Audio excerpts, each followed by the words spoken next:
Halo rekan-rekan mahasiswa, bertemu lagi dengan Bu Ania, masih di mata kuliah perancangan pabrik kimia.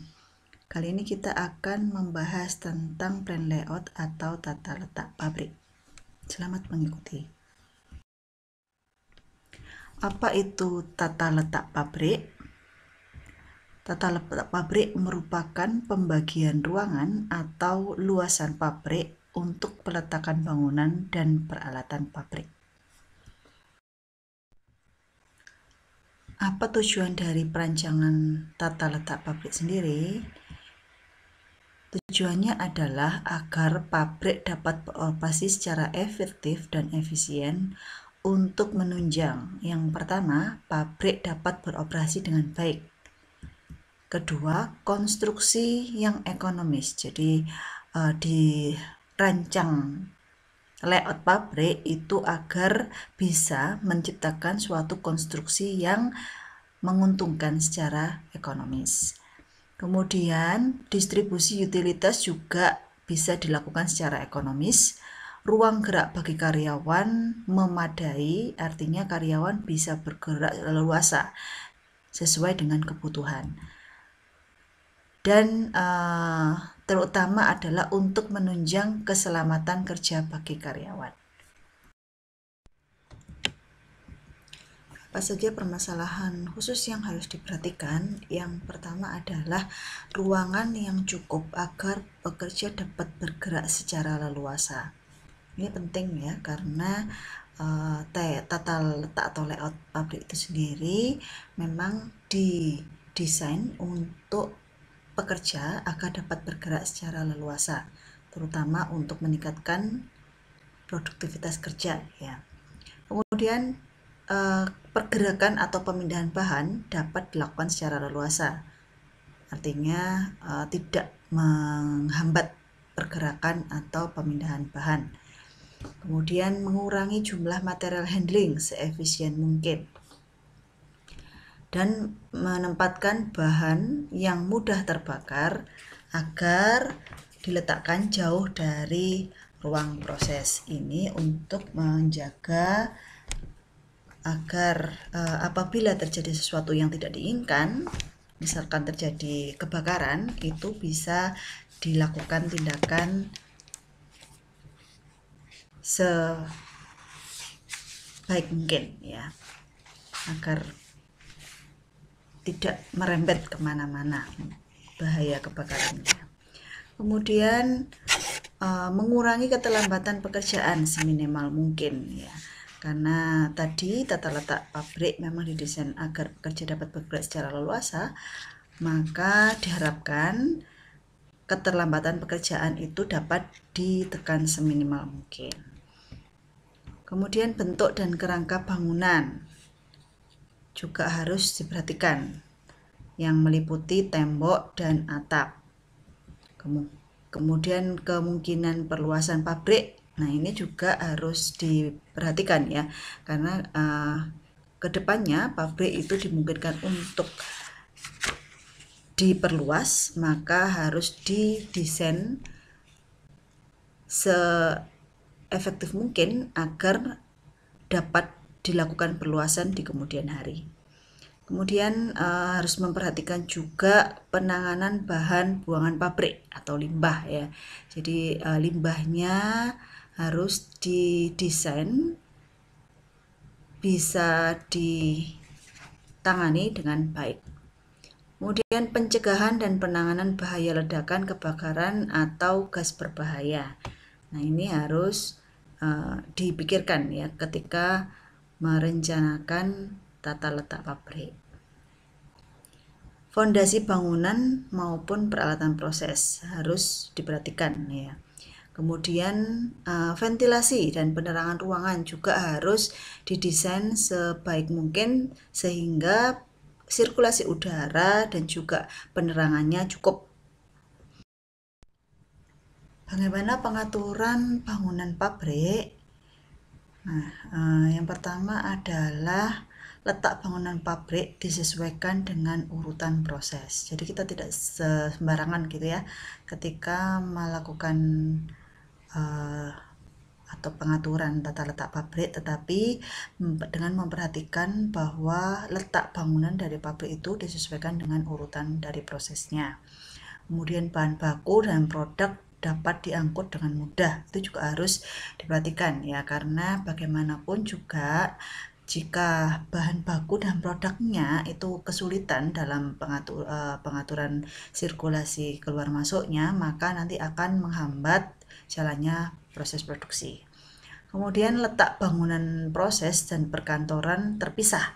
Ini memang biasanya disengaja untuk meningkatkan produktivitas ya. Artinya terpisah di sini tidak terpisah secara jauh gitu ya, tetapi dipisah tetapi tetap dalam area pabrik gitu ya. Cuman letak bangunannya memang biasanya dipisah. Kemudian penempatan bahan-bahan yang berbahaya di daerah terisolasi seperti yang saya jelaskan sebelumnya. Nah, ini untuk menghindari bahaya-bahaya yang timbul, misalkan apabila terjadi kebakaran atau ledakan itu tidak merembet ke daerah-daerah yang lain karena sudah dipisahkan gitu ya. Nanti menekan kerugian yang diakibatkan oleh kejadian tersebut. Kemudian tersedianya lahan kosong untuk perluasan. Nah, ini juga untuk kedepannya jika dilakukan perluasan pabrik maka harus dipertimbangkan untuk penyediaan lahan kosongnya. Kemudian kita akan masuk ke equipment layout. Jadi equipment layout ini terkait dengan tata letak dari peralatan proses, berkaitan dengan ruang, waktu operasi, dan sistem perpipaan yang berorientasi pada keselamatan kerja, kenyamanan kerja, yang pada hakikatnya adalah untuk peningkatan produktivitas kerja dari pekerja sendiri. Hal-hal yang harus diperhatikan pada equipment layout, yang pertama adalah jarak yang cukup antar alat proses. Jadi antar alat yang satu dengan alat yang lain itu harus diberikan jarak yang cukup ya. Yang nantinya juga akan terkait dengan keleluasaan pekerja, kemudian bagaimana bahan-bahan dan produk itu keluar masuk gitu ya. Jadi layoutnya harus didesain supaya jarak antar alat itu bisa cukup. Urutan peralatan proses sesuai dengan fungsinya itu juga harus diperhatikan pada saat merencanakan equipment layout. Kemudian kenyamanan dan suasana ruangan pabrik dibuat senyaman mungkin ya, agar meskipun banyak timbunan barang misalkan, tetapi penataannya dibuat senyaman mungkin. Kemudian aliran bahan dan produk yang tepat untuk menunjang kelancaran dan keamanan produksi. Biasanya misalkan pemasangan sistem elevasi itu perlu memperhatikan ketinggian minimal 3 meter agar tidak mengganggu lalu lintas karyawan. Jika misalkan ada sistem elevasinya, nah itu peletakannya juga harus memperhatikan ketinggian minimalnya 3 meter. Kemudian sirkulasi udara di area proses harus lancar agar tidak terjadi stagnasi udara yang terakumulasi, apalagi kalau di situ ada bahan-bahan kimia yang berbahaya ya, sehingga nantinya akan mengancam keselamatan dari pekerja. Kemudian pencahayaan di area pabrik harus memadai, terutama di daerah proses, untuk mencegah hal-hal yang tidak diinginkan ya. Jika di area proses itu ada bahan-bahan yang berbahaya, sangat membutuhkan penerangan khusus. Kemudian pada penentuan equipment layout juga harus memperhatikan ruang gerak dari pekerja, harus bisa luasa, terutama apabila menggunakan ya bahan-bahan khusus gitu ya, yang harus ada penanganan khusus seperti kerusakan dapat segera teratasi. Selain untuk pengaturan peralatan juga harus mempertimbangkan apabila ada kerusakan alat seperti itu. Kemudian efektivitas dan efisiensi yang menguntungkan dari segi ekonomi, sehingga dapat menjamin kelancaran dan keamanan produksi di pabrik. Kemudian yang harus diperhatikan lagi adalah jarak antar alat proses dengan tekanan dan suhu tinggi sebaiknya berjauhan antara satu alat dengan alat yang lain. Ini juga harus diperhatikan ya. Apabila bekerja pada tekanan dan suhu tinggi, sebaiknya harus diperhatikan jaraknya cukup antara satu alat dengan alat yang lain. Kemudian kita akan membahas tentang luasan pabrik. Luasan pabrik ini tujuannya adalah untuk mendapatkan kelancaran produksi dan meminimalkan biaya produksi. Nah, dari tujuan tersebut, untuk memperkirakan luasan pabrik dapat dimulai dari rangkaian proses yang ada dulu. Jadi kita harus tahu dulu rangkaian prosesnya seperti apa. Selanjutnya dengan memperhatikan fasilitas penunjang kelancaran proses. Bagaimana kebutuhan ruangan proses itu harus diperkirakan ya. Jadi setelah kita tahu fasilitas penunjangnya apa saja, kemudian kita akan memperkirakan kebutuhan ruang prosesnya itu apa saja. Nah, fasilitas proses produksi dan penunjangnya itu meliputi yang pertama adalah pos keamanan ya. Kemudian ada fasilitas bahan baku dan produk, ada parkir, gudang, penimbangan. Nah, ini juga harus diperhatikan ya, bagaimana fasilitas bahan baku dan produk itu harus diperkirakan kebutuhan ruangannya. Ada tempat parkir, kemudian gudang itu meliputi gudang bahan baku, ada gudang produk, kemudian ada tempat penimbangan biasanya ya. Kemudian ada lagi fasilitas proses produksi. Nah, ini meliputi ruang proses, laboratorium, kemudian penelitian dan pengembangan atau R&D, Research and Development ya. Kemudian ada ruang untuk utilitas, untuk pemadam kebakaran, untuk storage bahan bakar, bengkel, garasi, dan lain-lain ya. Kemudian fasilitas proses produksi yang lain adalah perkantoran. Ya, ini biasanya yang tadi sempat dibahas antara daerah proses produksi dengan perkantoran itu biasanya dipisah ya. Ruangannya yang bangunannya dipisah gitu ya. Kemudian ada fasilitas umum ya, meliputi parkir kendaraan karyawan, kemudian mungkin ada ruang serbaguna misalkan untuk kegiatan rapat dan lain-lain. Kemudian ada perpustakaan, ada toilet, musola, poliklinik dan kantin gitu ya. Itu fasilitas umum. Kemudian biasanya bisa ditambahkan ruang hijau atau taman gitu ya. Kemudian ada juga yang digunakan untuk perluasan pabrik ke depannya. Itu juga harus dipersiapkan pada penentuan luasan pabrik. Nah, hasil dari desain layout itu meliputi yang pertama adalah denah keseluruhan dari pabrik ya, seperti apa keseluruhan pabriknya, denahnya seperti apa. Kemudian nanti ada layout lengkap untuk bagian proses, termasuk dengan denah pada tiap lantai. Jadi pabriknya mau didesain berapa lantai, biasanya misalkan lantai 1, lantai 2 seperti itu ya. Jadi biasanya si pabrik itu tidak tidak banyak lantai gitu ya, karena bukan merupakan gedung perkantoran yang mengefektifkan ada beberapa tingkat gitu ya. Tetapi kalau di pabrik itu lebih ke luas areanya gitu ya. Jadi lantainya sebenarnya biasanya hanya sekitar 2 atau maksimal 3 mungkin ya. Kemudian gambar layout harus jelas cara-cara penerimaan dan penyimpanan bahan baku, packaging, dan pendistribusian produk. Nah, di gambar layoutnya juga harus menunjukkan secara jelas ya.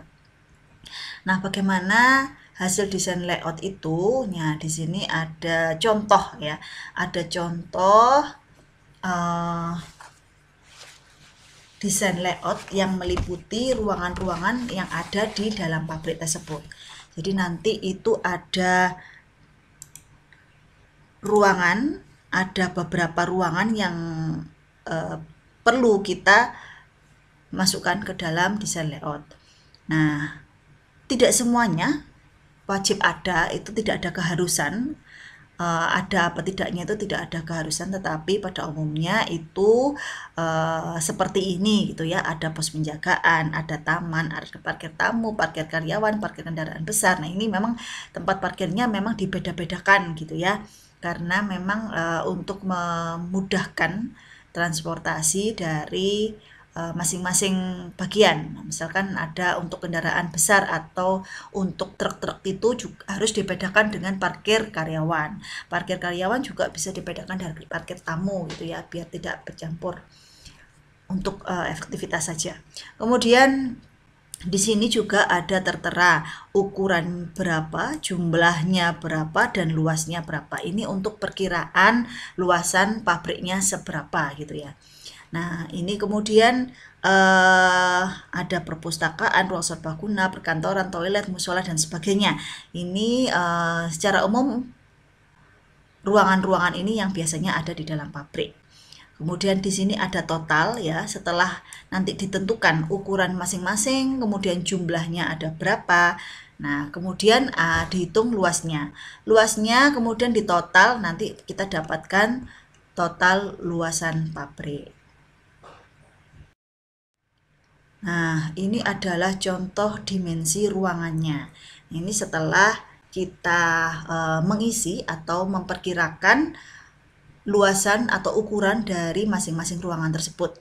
Misalkan di sini ada pos keamanan, ukurannya 5 kali 4 kali 2. Nah, berarti di sini nanti ada 2 pos keamanan ya. Nah, luasannya itu setelah dikalikan 2, luasnya 40 meter persegi. Kemudian ada lagi untuk toilet. Nah, toilet ini jumlahnya 10. Jadi yang ada di sini ini menunjukkan jumlahnya berapa ya. Kalau yang di tabel sebelumnya mungkin dipisahkan ya, ada jumlahnya tersendiri. Kalau yang di sini ini langsung dikalikan ya. Nah, kemudian nanti setelah semuanya ditentukan untuk ukurannya dan dihitung luasnya, maka akan ketemu luas area pabrik secara keseluruhan. Di sini adalah 11.000 meter persegi. Nah, kemudian kita membuat denahnya atau layoutnya. Nah, di sini ini sudah dibuat ya. Untuk denahnya tidak ada aturan khusus mau seperti apa, tetapi hal-hal yang diperhatikan seperti yang sudah saya jelaskan di pembahasan sebelumnya. Jadi di sini yang nomor 1 ini adalah ruang timbang ya, ruang timbang. Kemudian jadi arah masuknya dari sebelah sini ya. Ini adalah arah masuknya. Kemudian di sini ada ruang timbang, berarti biasanya bahan baku akan ditimbang di sini. Kemudian 2 ini adalah tempat parkir. Kemudian tempat parkirnya ini jadi di sini ruang timbangnya ada 2 ya. Ada ruang timbang 1 yang sebelah kiri dan ada ruang timbang 2 sebelah kanan.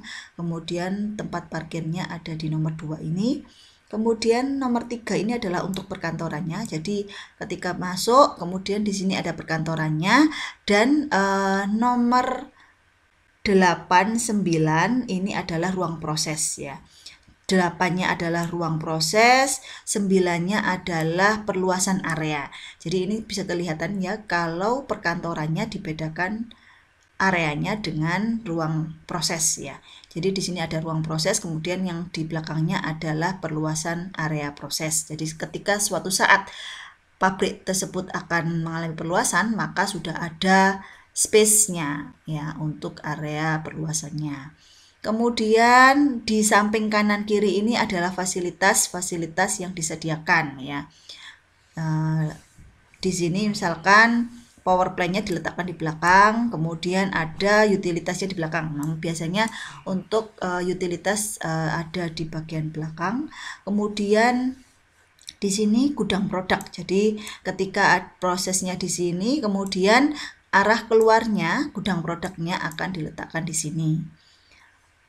Nah, kemudian di sini ada juga fasilitas-fasilitas yang lain, misalkan toilet, kemudian ada dapur, aula, musola, dan lain-lain. Itu untuk penentuan layoutnya bisa disesuaikan sendiri ya.